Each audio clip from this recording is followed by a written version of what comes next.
बिस्मिल्लाहिर्रहमानिर्रहीम, अस्सलाम वालेकुम। कैसे हैं आप सब लोग? खैरियत से हैं? उम्मीद करता हूँ खैरियत से होंगे और मेरी वीडियो से कुछ ना कुछ सीख रहे होंगे।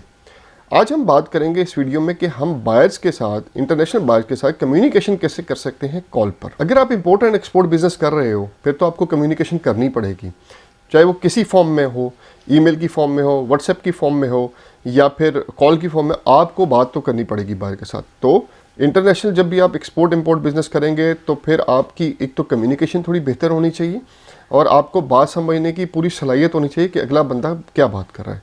तो तभी आप इंपोर्ट एंड एक्सपोर्ट बिजनेस में कॉल के बायर के साथ बात कर सकते हो, कम्युनिकेशन भी कर सकते हो, वह मीडियम कोई भी हो। अब हम डिफरेंट तरीक़ों से बायर के साथ कम्युनिकेट कर सकते हैं। देखिए, हम या तो हम फेस टू फेस विजिट कर सकते हैं। फ़र्ज़ करें हम पार्टी हमारी दुबई में है या हमारे कहीं पे भी, हम उसके पास जाके उसको विज़िट करें या उसको ईमेल करें या उसको व्हाट्सएप करें, मैसेज करें या व्हाट्सएप कॉल करें या एक डायरेक्ट लाइन पर उसको कॉल करें। ये 4 वेज हैं या 5 वेज हैं जिससे हम कम्युनिकेशन बायर के साथ कर सकते हैं। सबसे पहले आपको ये पता होना चाहिए जब भी आप बायर को कॉल करोगे तो कौन कौन सी चीज़ों की आपने पहले उससे कॉल करने से पहले तैयारी करनी है। तो वो चीज़ें थोड़ी सी डिस्कस करते हैं कि आपको जब भी बायर को कॉल करनी है उससे पहले आपको क्या क्या इन्फॉर्मेशन गेट करनी है। जब भी आप बायर को कॉल करें, बायर को कॉल करने से पहले आपको उसकी पूरी इन्फॉर्मेशन होनी चाहिए। उसकी कंपनी, उसकी वेबसाइट को विज़िट करें, उसकी कंपनी को स्टडी करें कि वो करता क्या है। आया कि वो आपकी जो प्रोडक्ट आप एक्सपोर्ट करना चाह रहे हो उसमें डील भी करता है कि नहीं करता है। अगर तो डील करता है तो वेल एंड गुड। फिर उसकी पूरी हिस्ट्री को चेक करें, वो कहाँ से इंपोर्ट कर रहा है, कहाँ से ले रहा है, कौन सी प्रोडक्ट कहाँ किस कंट्री से आ रही है, इंडिया से आ रही है, बांग्लादेश से आ रही है, पाकिस्तान से आ रही है, किस जगह से ले रहा है वो। तो आपको उसको स्टडी करनी है। अगर वेबसाइट पे उसकी कोई प्रेजेंस आपको नज़र नहीं आती तो सोशल मीडिया पेजेस, फेसबुक पे जाइए, इंस्टाग्राम पे जाइए, ट्विटर पे जाइए, लिंक्डइन पे जाइए, कोई ना कोई उसकी जो है वहाँ पे प्रेजेंस होगी तो वहाँ से उसको स्टडी करें। लेकिन जब भी आपने कॉल करनी है बायर को, उससे पहले आपके पास बायर की पूरी इन्फॉर्मेशन होनी चाहिए ताकि आप उसको अच्छी तरह पिंच कर सकें। देखें, अगर आपके पास इन्फॉर्मेशन नहीं होगी कि बायर क्या करता है, फ़र्ज़ करें वो काम करता है फ़िश इंपोर्ट करता है, तो हम उसे टारगेट कर रहे हैं पोटैटो के लिए या हम उसे टारगेट कर रहे हैं ग्लव्स के लिए, तो आप मुझे बताएं क्या फिजिबल है? नहीं। तो हमने उसी बायर को टारगेट करना है जो उस प्रोडक्ट में डील कर रहा है। जब आपके पास पूरी इन्फॉर्मेशन होगी कि आया कि वो कितने कंटेनर मंथली डील करता है, किस प्रोडक्ट में डील करता है, तो आपके पास उसके एक तो देखें कम्पिटिटिव रेट्स आप उसको देंगे। जब आप कम्पिटिटिव रेट्स देंगे तो बायर फिर कहीं नहीं जाएगा। तो हमें उसकी कम्युनिकेशन जो चेक करनी है, उसकी पहले जो उसकी हिस्ट्री है वो चेक करनी है, उसके बाद ही हमें उसको पिंच करना है। देखिए, सबसे पहले तो आपको भी अपनी प्रोडक्ट डिसाइड करनी पड़ेगी। जब भी आपने किसी बायर वगैरह को पिंच करना है उसके पहले आपने अपनी वर्किंग भी पूरी करनी है। एक तो उसकी इन्फॉर्मेशन, जाहिर सी बात है, उसकी इन्फॉर्मेशन आप कैसे लेंगे?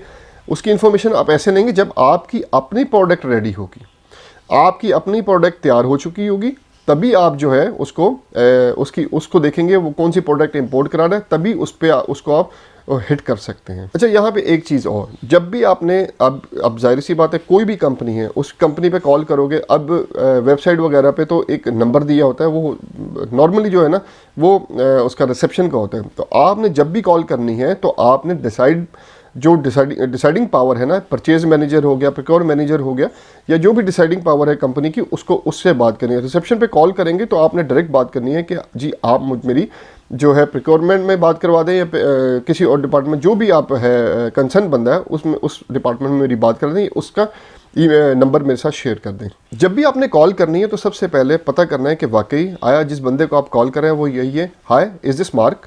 मतलब आप मार्क ही हो? तो वो कहेगा यस आई एम मार्क।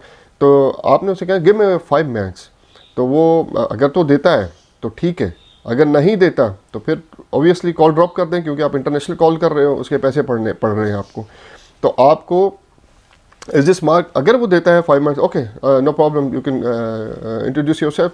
तो आपने उसको इंट्रोड्यूस करना है, अपने आप को इंट्रोड्यूस कराना है कि मैं ये कंपनी, लेकिन टू द पॉइंट इंट्रोड्यूस कराना है। उसके पास इतना टाइम नहीं है कि वो आपकी पूरी बात सुनेगा। हो सकता है वो जो है बीच में क्या, इट्स ओके, तो वो करके और फ़ोन बंद कर दे आपका। तो आपको टू द पॉइंट बात करनी है। जब आपने बात करनी है उसे कहना है गिव मी 5 मिनट्स, तो उसका रिस्पांस चेक करना है कि उसका रिस्पांस क्या आता है। अगर तो आता है पॉजिटिव रिस्पांस है, then you will go further, otherwise drop the call, क्योंकि आप इंटरनेशनल कॉल कर रहे हो। अगर आप इंटरनेशनल कॉल ना कर रहे हो फिर तो ठीक है, इंटरनेशनल कॉल में आपका मीटर चल रहा है, मीटर चलता रहेगा आपका, ठीक है, क्योंकि इंटरनेशनल कॉल है, पैसे आपके बढ़ते रहेंगे। तो टू द पॉइंट बात करनी है।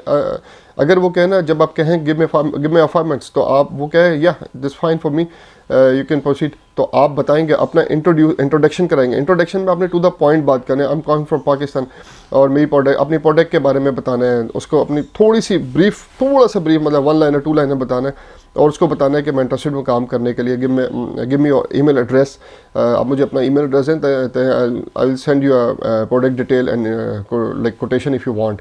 तो वो कोटेशन आप उसको ईमेल कर देंगे। हाँ, कोटेशन ईमेल करने के बाद अगर आपको वो रिप्लाई नहीं देता 3-4 दिन तक, देन कॉल हिम अगेन। आप दोबारा उसको कॉल करें कि मैंने कोटेशन भेजी थी, तो उस पर मुझे पता है फर्दर आप क्या उसके है सजेस्ट करते हैं या सोच रहे हैं उसके बारे में। वो भी टू द पॉइंट बात करें और देन कॉल ड्रॉप कर दें। अब इस कन्वर्सेशन में जो कॉल है बायर के साथ ऑन कॉल कन्वर्सेशन में सबसे जो फोकस है ना आपका, वो होना चाहिए लिसनिंग पे। अब जब आपका लिसनिंग पे फोकस हो, उसकी बात समझें आप। अपनी तो आप सुनाएंगे, ठीक है, अपनी तो आप इंट्रोड्यूस कराएंगे, लेकिन उसकी बात को आपने सुनना है, समझना है। आप समझेंगे तो आप उसको क्विक रिस्पॉन्स कर सकते हैं, वरना आप उसको रिस्पॉन्स नहीं कर सकेंगे। जब भी हम इंटरनेशनल कॉल कर रहे होंगे, हमने कॉल ये हमेशा ये समझ के करनी है, ये सोच के करनी है कि हमने डील को क्रैक करना है, डील को डन करना है। क्योंकि जब हम जाहिर सी बात है, एक तो इंटरनेशनल कॉल है, ठीक है, उसके बाद अगर ये जो कन्वर्सेशन जो हमने की है उस बंदे मार्क के साथ, उसको हमने पॉजिटिव करना है और ये सोचना है कि हमने डील क्रैक कैसे करनी है। कम्युनिकेशन को आपने इंटरेस्टिंग बनाना है। कम्युनिकेशन को इंटरेस्टिंग बनाओगे तभी डील आपकी डन होगी। तो आपने पॉजिटिव, क्विक रिस्पॉन्स और लिसनिंग जो है उस पर बहुत ज़्यादा फोकस करना है, ठीक है। बायर का टाइम वेस्ट नहीं करना, ठीक है। बायर आपसे ये ना हो यार ये क्या है, पागल है बंदा, ये इस तरह वो ना करें। टू द पॉइंट बात करें, अपना मैसेज क्लियर करें। अगर वो इंटरेस्टेड है लॉन्ग डिस्कशन करने में तो you can go with the long discussion. Otherwise जो है short point two the point बात करें और उसके बाद जो है जो भी अगर वो ईमेल एड्रेस देता है तो ईमेल एड्रेस लें उसके बाद जो है आप उसको भेज दें। लेकिन यहाँ पे फिर एक बात और आ जाती है, देखें आपको प्रोडक्ट की नॉलेज, मैं हमेशा कहता हूँ प्रोडक्ट की नॉलेज लेनी चाहिए, आपको इंपोर्ट एक्सपोर्ट की पूरी नॉलेज होनी चाहिए। अब बात यह है, वो आपसे कहता है कोई भी इनको टर्म्स के बारे में पूछा तो मुझे CIF रेट दे दें या DPP रेट दे दें, तो आप वहाँ पे कंफ्यूज हो जाओगे।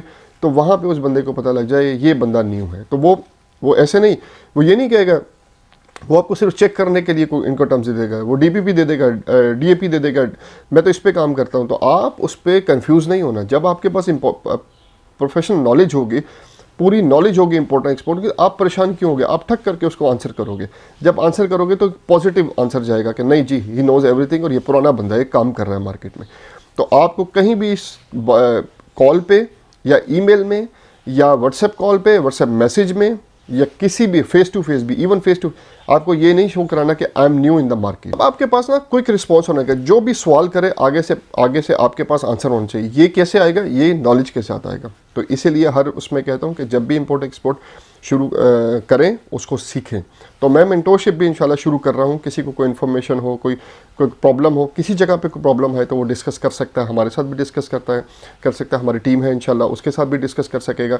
तो आपने परेशान नहीं होना, आपने घबराना नहीं है, हम लोग सपोर्ट करने के लिए बैठे हुए हैं। अक्सर एक सवाल आता है कि इंपोर्ट एक्सपोर्ट सीखना क्यों ज़रूरी है। वो इसलिए ज़रूरी है सीखना कि बायर किसी भी टाइम आपसे कोई भी ऐसी क्यूरी कर सकता है जिसके आपको ना पता हो। तो फिर वो बायर क्या कहेगा, बायर आपसे बात ही नहीं करेगा, क्योंकि उसका काम, उसने आपसे काम लेना है।